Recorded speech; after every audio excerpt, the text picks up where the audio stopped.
very arduous hearing, but today I was able to express to this committee all of the hard work that I have done since I've been mayor to drive violent crime down in the city of Chicago. This year, we're headed in the right direction again already. 20%, over 20% of violent crime is down in the city of Chicago. That's the result of a comprehensive approach towards community safety, investing in our young people, 45% increase in summer youth employment jobs. We'll continue to do that. We're building more homes so that people can afford to live in the city of Chicago. As you all know, I've reopened 3 mental health clinics. We've expanded the CARE program, and we've invested in technology, hired 200 detectives as I promised, and our clearance rate continues to go up as well. A better, stronger, safer Chicago is possible because we're doing everything that I promised that I would do as mayor of the city of Chicago to invest in people, and that's why we're seeing the public safety results that we're seeing. Crime continues to go down. There's a lot more work for us to do, but we are headed in the right direction. So, Mayor Johnson, if I may, please, of course. Notwithstanding what you said, this is about the city sanctuary, city status. Just a few moments ago, the chairman came out, and even though there weren't the fireworks that we might have expected, he does say federal funding is at risk if the mayors continue to obstruct. So you still have a problem here, don't you?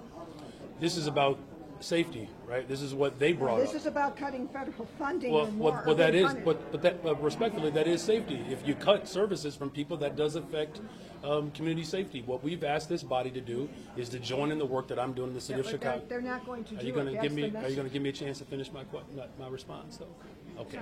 All right. It's okay.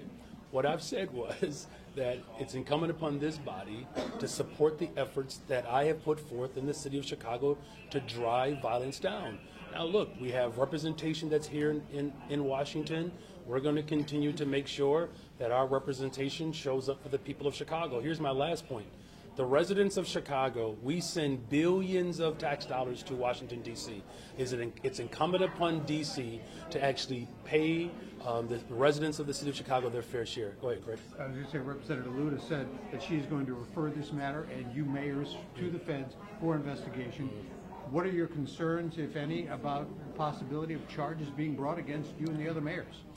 Well, I mean, if that happens, our legal team, our corporate counsel will review those documents and proceed accordingly. But again, our focus is making sure that the people of Chicago are safe. Marianne?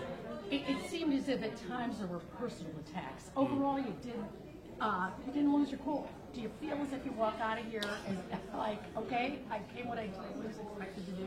Well, as I said, thank you for the question. I'm always going to be who I am. The people of Chicago elected a husband, a father, a middle school teacher, someone who comes out of the working class to represent our values. And, I'm not going to shy or cower simply because people don't believe in investing in young people, investing in mental health, investing in housing, driving violent crime down in the city of Chicago. So I promised that I would come here and represent working people, and that's exactly what I did.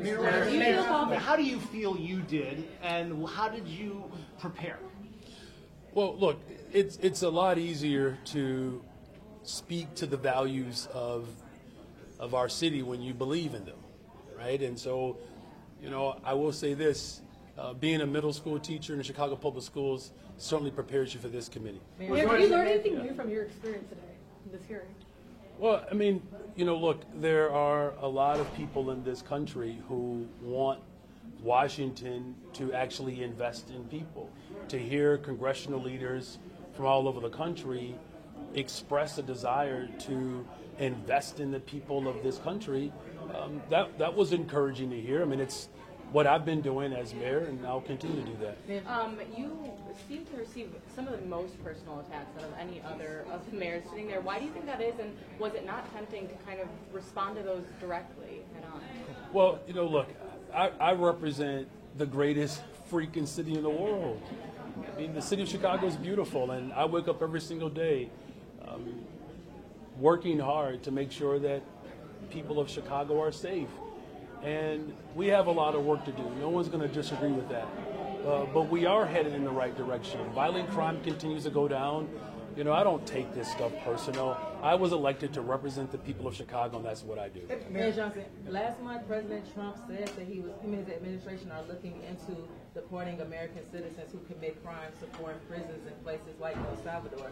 What is your message to Black Chicagoans who are concerned that Trump's immigration policies may be a slippery slope for Black Americans? Well, it's one thing for sure that Black folks in Chicago certainly understand why we have to have constitutional policing and real oversight over policing. You know, I've referenced James Montgomery, the first Black corporate counsel, and he was the one that recommended to the first Black mayor of Chicago why we cannot allow local law enforcement to deviate from local responsibilities.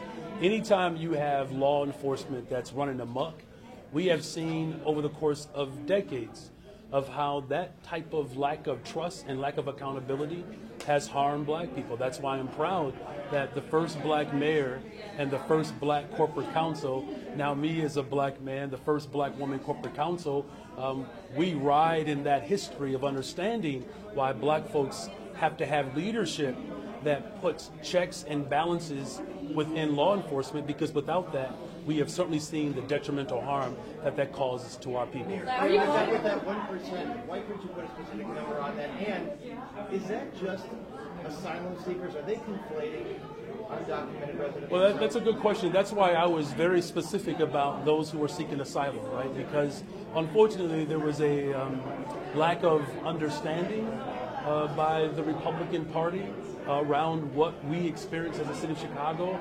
And it wasn't so much I wasn't willing to give the specific number. What I was working to point out is that the state of Texas spent roughly $221 million to bus migrants, asylum seekers across this country, which essentially was 1% of their overall budget. Now, over the last 3 years, the city of Chicago has spent, less than $300 million. We have spent 20 times the amount with new investments on Black Chicago. Here's what I hope that comes out of this.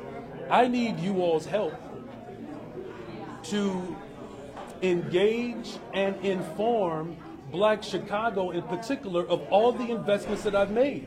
It's so critical for the people who have been disinvested in for decades to not know that we have spent 20 times the amount with new investments just for West and Southsiders, building homes, hiring young people, making sure that we're providing behavioral and mental health services, and driving crime down. Remember, when I ran for office, many folks believed that my vision for Chicago would make it less safe. Well, we have proven the people who did not believe in leadership like mine, we've proven them wrong. Not only is crime down, but investments are up. Thank you all very much.